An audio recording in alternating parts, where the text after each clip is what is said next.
Hi, I'm Annie Botticelli, and this is the Storyteller Forecast for Gemini for December 2016.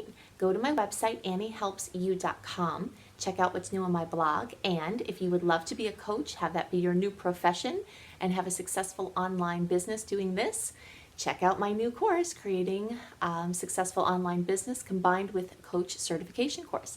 You can see this on my website if there are still slots available. So what's going on in the month of December? We've got the sweetness, the wonderful energies of November carrying over for the entire month of December. We've got more of a nod to the past this month, which I'll get more into details about and how you can best use this shift in energy while the sweetness is still going on.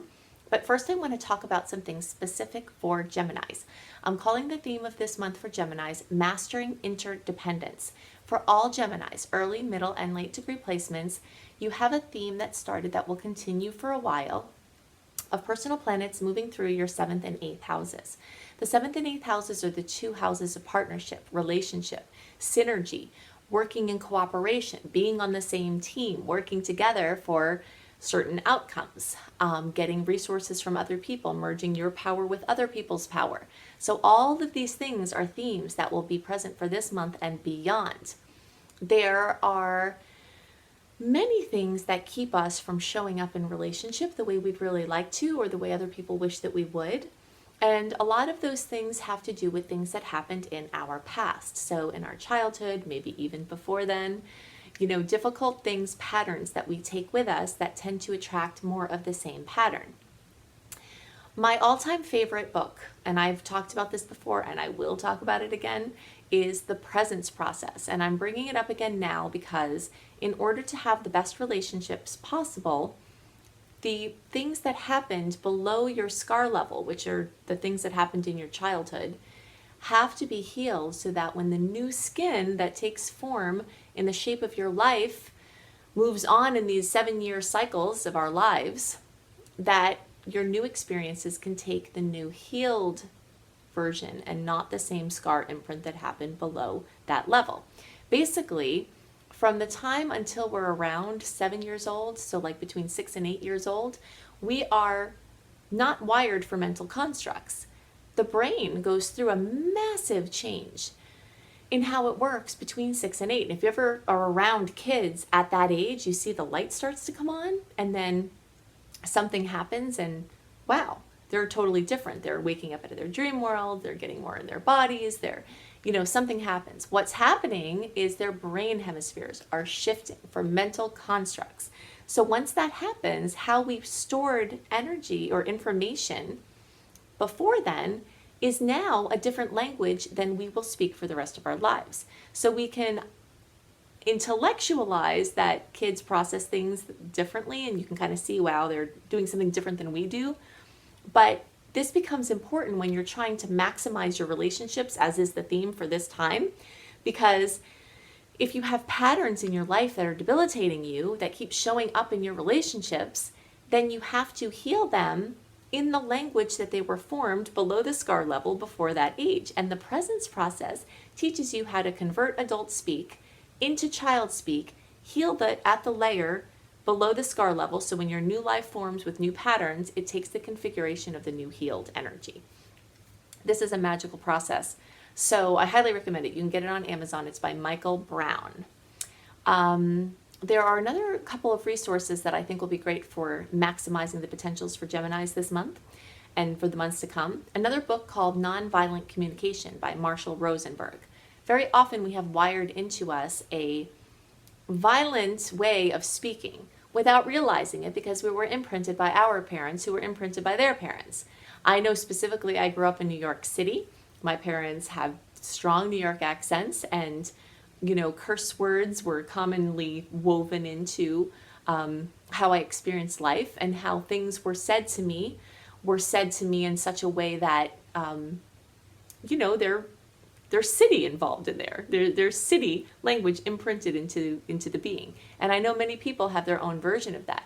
So as we become aware of how we then communicate with others and how it does or doesn't get the results that we're hoping for, the nonviolent communication helps us to phrase things in a different way and become aware of the subtle charges that are interfering with us and the outcomes that we want, and helps us to change that. So between these two resources, you've got really, really massive opportunity for shifts.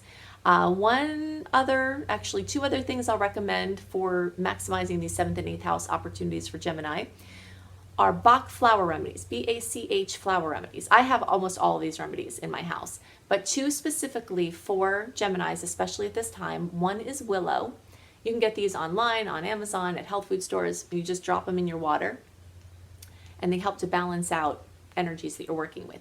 The willow helps to dissolve resentment, and often resentment is interfering with you fully showing up and other people showing up in your relationships. The walnut also helps with this energy of interdependence. Energetically, as beings, we're moving towards interdependence. We're not supposed to be silos only on our own. We're not supposed to be completely dependent on anything and everything. We're supposed to create interdependence where we have our energetic autonomy while we move in cooperation with everything and everyone else.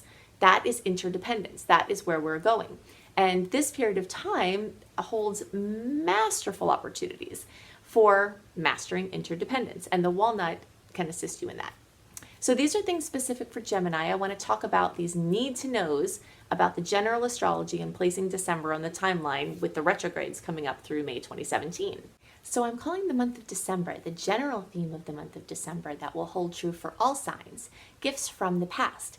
That sweetness that covered November moves into December. We've got so many sweet aspects in the month of December. It's very exciting. So the difference between November and December, since there's a lot of sweetness in both, is that November up until around December 3rd is completely clear for new launches, bringing things out into the world, making big decisions, taking decisive action, anything new. Establishing birth dates for important things like establishing LLCs, getting domain names, anything that you would want to do that has an imprint of something new and moving forward. November has all of that sweetness that is geared towards these launches.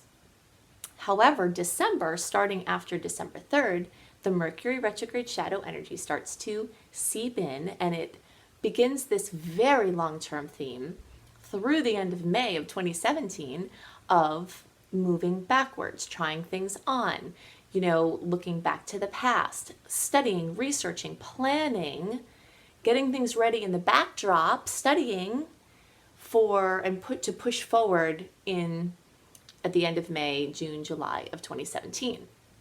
So I call this month Gifts from the Past because there's a good chance that a lot of things to help you move forward are going to come from the past, but there are a couple of things to keep in mind. The first thing to keep in mind is that a lot of the transits that are occurring that are so sweet in the month of December involve 60-degree angles. And 60-degree angles are ones that want you to take some action in order to get the rewards. Some aspects like trines, you don't necessarily have to do anything and it kind of just can bring things. And while the 60-degree angle can also just bring something, in order to fully activate the potential, you have to do something with it.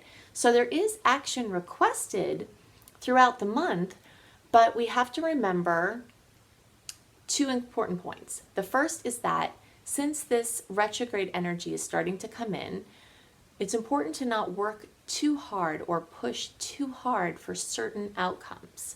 It's okay for you to be busy in the backdrop. It's okay for you to be looking forward to a goal out into the future, but trying to get too much done or out in the month of December, there will be roadblocks and you'll have energy that's kind of pushing you back, kind of like the tide. If you're trying to get a boat out and the tide is coming in, you'll start to feel the energy of the tide coming in December, and it will stay in for quite a while. So the second thing to remember is to understand the short-term nature of the transit. And that is true from December all the way through the end of May of 2017.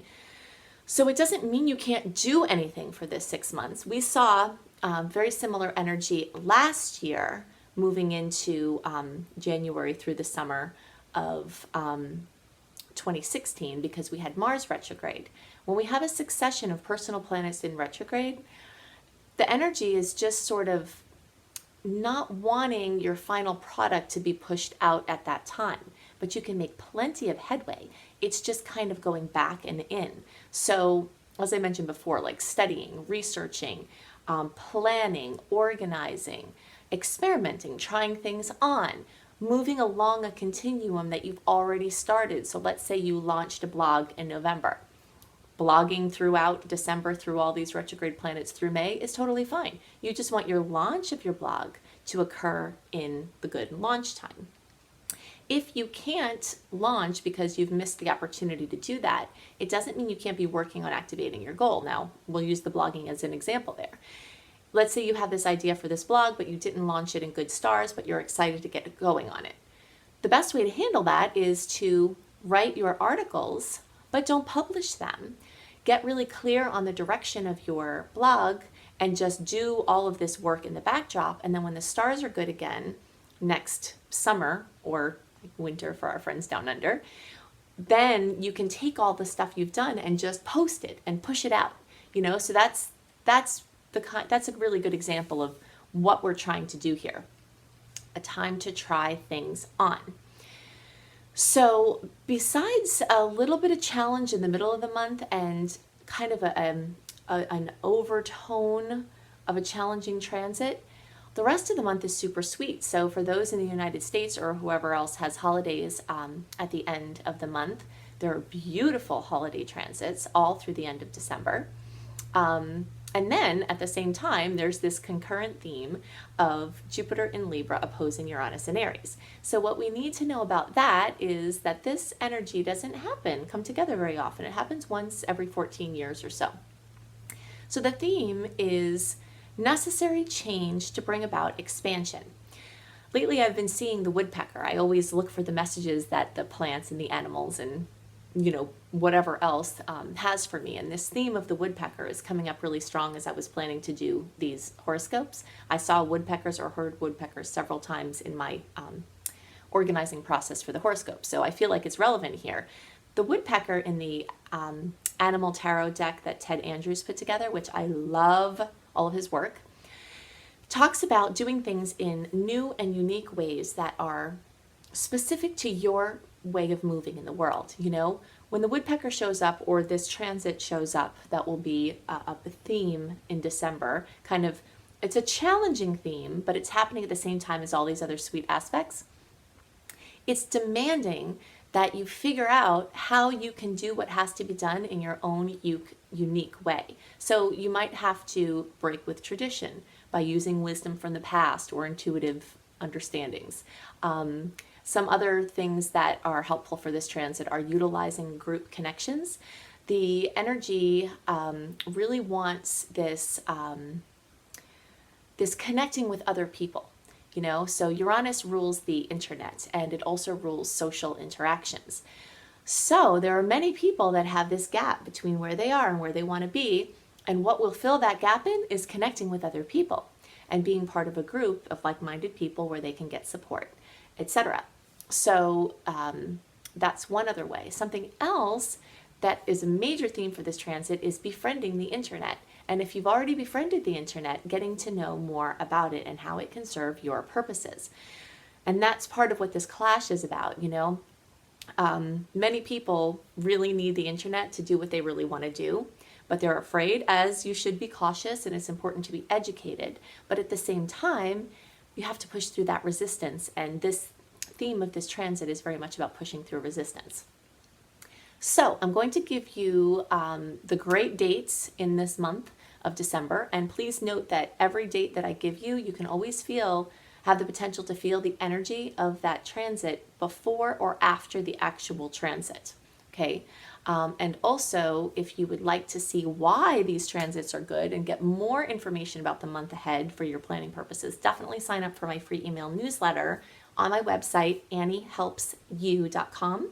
You get free gifts and you get my newsletter that comes a month early before the upcoming month so that you get more details than I give in the horoscopes about the certain dates and why they're good or why they're challenging.